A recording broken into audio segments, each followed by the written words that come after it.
So it would appear the "don't you have phone" memes are coming full circle at BlizzCon 2019. If you're unaware, last year they closed their opening ceremony with a reveal of a new Diablo game for smart devices, of course.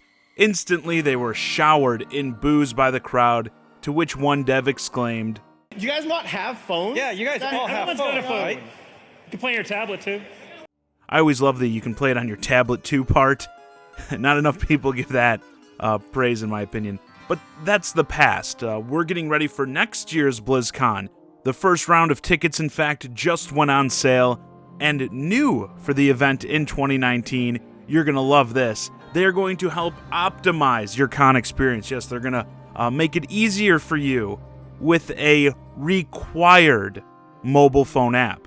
New for 2019, BlizzCon 2019 attendees will need to download the AXS mobile app, Android and iPhone, before BlizzCon to pick up their badges. Your tickets are linked to a QR code displayed on the app that refreshes at regular intervals. I guess with the code changing at regular intervals, you don't have to worry about your ticket getting stolen, and they don't have to worry about fakes.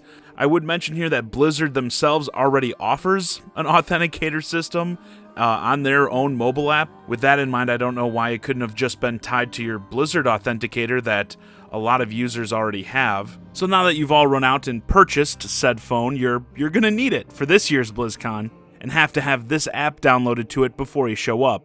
Shortly after this was made public, some people began taking a look at the app and found some pretty interesting permissions.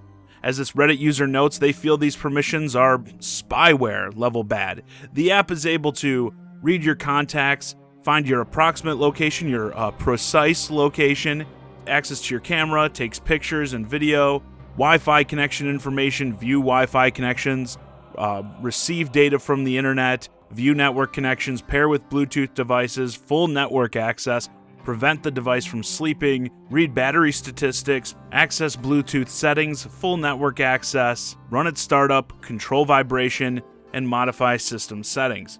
Now, a lot of this stuff is common with these con apps. They love to track you, see where people are spending most of their time in that.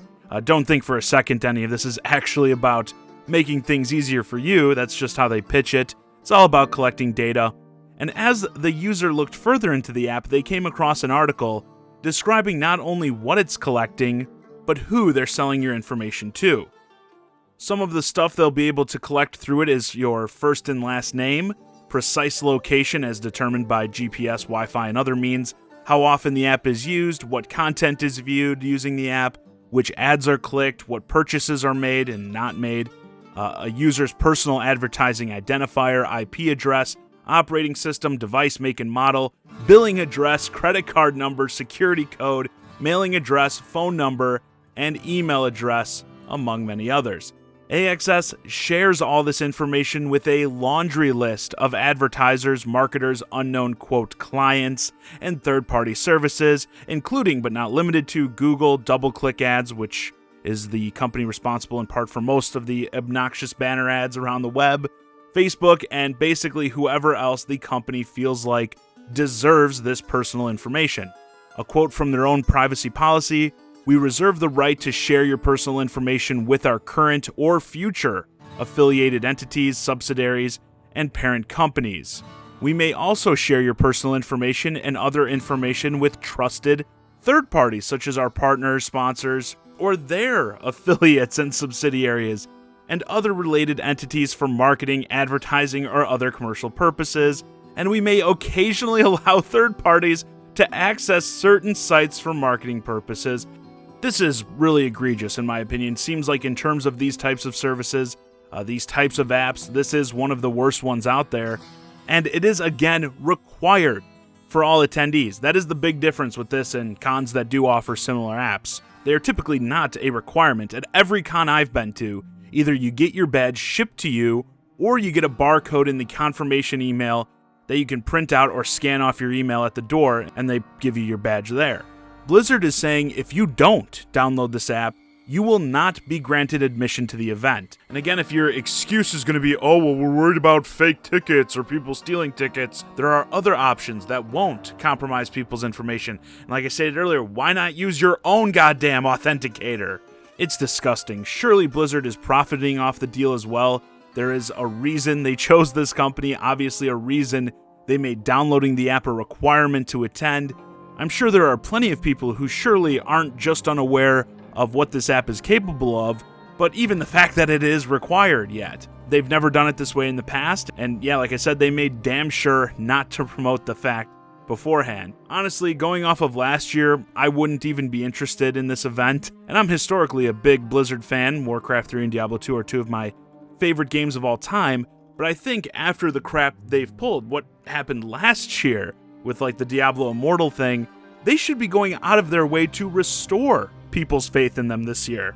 Like I said, I'm a big Diablo fan, have been long anticipating a Diablo 4 announcement after Diablo 3 went through so much trouble, let's say.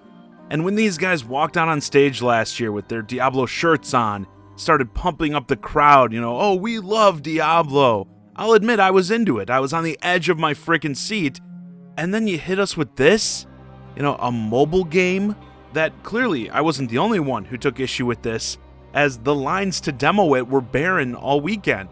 I mean, think about that for a second. BlizzCon, a convention full of Blizzard fanboys, with a brand new Blizzard game playable for the first time on the show floor, and the lines to demo it are empty?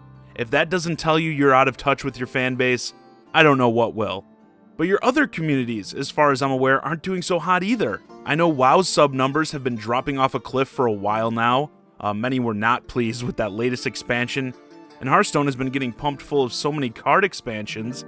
At this point, people are getting turned off, and new players are intimidated by all the catching up they have to do. Heroes of the Storm, that's definitely a game you made.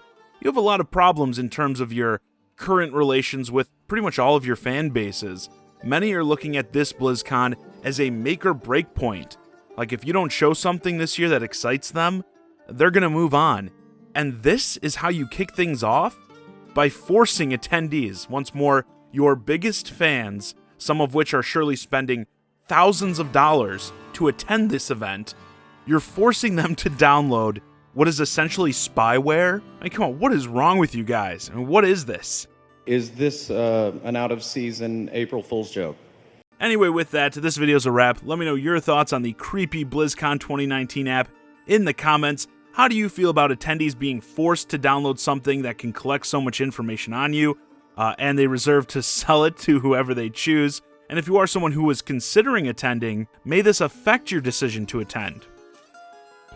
Hey guys, I hope you enjoyed this discussion of what Blizzard will be doing to your phones at BlizzCon 2019. If you're new to the channel, please consider subscribing. If you want to keep the conversation going, hit me up on Twitter, @JohnnyZakari, and join my Discord, ChiGuy and Friends. Link to both in the description below. And as always, thanks for watching.